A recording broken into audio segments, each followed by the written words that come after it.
We wanted to create something that stood out from the crowd a little bit. This is the reveal of the big mystery that Halo and Halo 2 have been driving toward. Where are we? Who is this? What's happening? The Covenant have uncovered something that is immense. It's this gigantic Forerunner structure that just looks huge. Now that he's looking out over this massive thing, the player's gonna say, what is that? The other part of the story that's important, of course, is that Cortana is in trouble. I'll detonate in Emberclad's reactor, just like we did the Autumns. No, I don't want to chance a remote detonation. I need to stay here. Cortana has been left away from the Chief. She's in the clutches of the Gravemind. I will ask, and you will answer.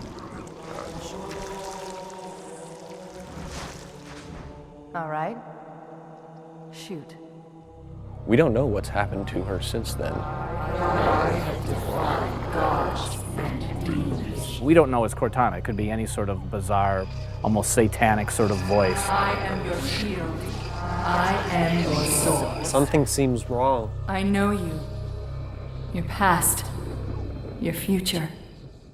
I think the expectation is huge. Everybody I talk to, if you mention Halo, everybody immediate reaction is, how's Halo 3?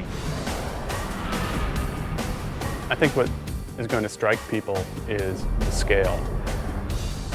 That's real stuff way out there. I mean, we pushed it as far as we possibly could push it. We always wanted to have that epic feel, but due to the limitation of technology, it always fell short.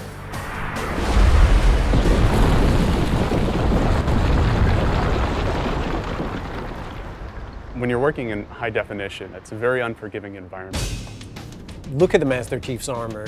You see cool things about the Master Chief's armor. You see that he's self-shadowing. You see the textures are very high resolution. There's real-time reflection on his visor. But you look closer, you see he's beat up. He's scratched. He has been through some horrific battle, and we're actually showing that on the Chief this time around. If people show just a pre-rendered movie, then there's always going to be speculation about, well, yeah, sure, your engine's not going to be able to do that. And I think what we're trying to show firmly is that our engine can do the stuff that we say it's going to do, and it's doing it right now. What we're building here is our bar for where we're going to shoot for in real gameplay. It's great. There's 90 guys here. Half of them are artists, half of them are engineers. And it's like oil and water. All the left-brain people and all the right-brain people, and both groups think that they're really the people in charge. Apparently engineering is quite important. Oh, of course, it's a science. I like to draw pretty pictures. So I get to do that, I suppose. It's all about the lighting. It's all about the the additional detail, the bump mapping. I can't remember all their terminologies, and the Huda Hada and the triple specular shields and so on and so forth. In Halo 3, you have like entire dynamic range available for you. So things are bright, things are dark. You have the whole contrast there. For example, the sky. It's a new way of doing our sky, like from Halo 2.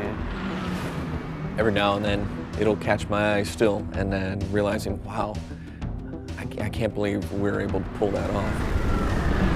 For the announcement, it's gone really well.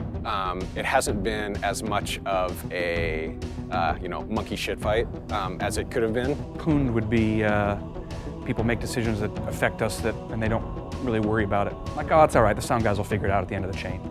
And we do, always, but sometimes it feels a little like you got shat on a few too many times. Everyone else is prolonging my part of the job. I'm actually just making it better. So that's how that works. I think Marty's is pretty diverse in the way that he composes and the styles that he composes in.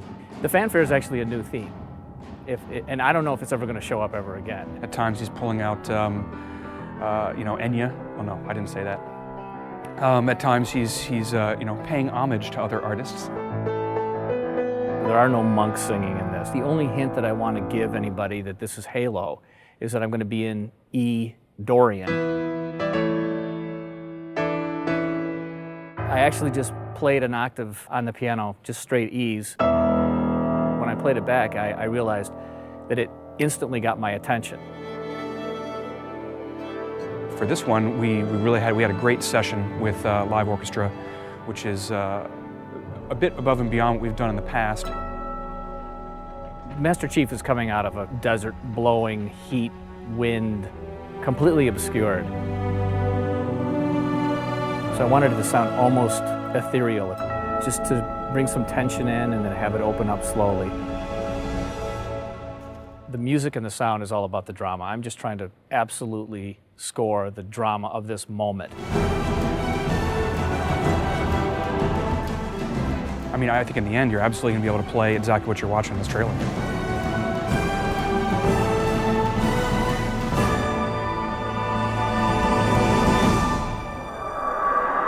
This is Spartan 117. Can anyone hear me? Over. Well, we had such a great ending to Halo 2, where Master Chief said, I want to finish the fight.